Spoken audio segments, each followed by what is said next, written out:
Got a locking wheel that's cracked, seized, or flat out missing on your Blackstone 1554? Some folks call it a locking caster. Same part. Today we're swapping it for a brand new one. The exact stem mount wheel is linked in the description. We'll walk the whole job in clean technical diagrams, so you can see exactly how the stem and cap nut go together, angles you'd never catch on camera. This is about as easy as repairs get. 15 minutes, one wrench, and some blocks or a friend to help you tip the cart. Let's get into it. Step 1. Strip and tip the cart. But first, the 10-second safety beat. Knobs off, tank valve closed, regulator off, and everything cool. Done. Now lift the griddle top off and set the tank aside. The top is the heavy half of this machine. With that weight gone, tip the cart over or block up the left legs until the bad wheel hangs free. Feels tippy? That's your cue to grab a second set of hands.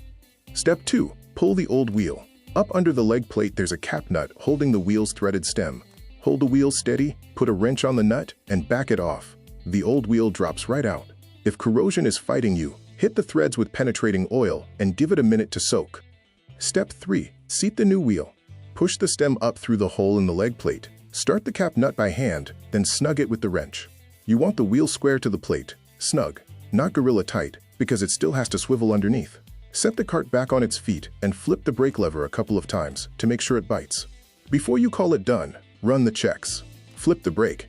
It should lock the wheel and hold the cart still against a push. Roll it a few feet. Smooth, quiet, and the swivel tracks where you steer. Make sure it sits level, with no rock at the corners. And give that cap nut one more look after your first cook. New hardware likes to settle. Pass all 4, and this repair is finished. That's the whole job. Rolling smooth and locking tight again. If this saved you a service call, hit like and subscribe. We do step-by-step repairs like this all the time. And now that it moves like new, roll it out and cook something good. See you at the next fix.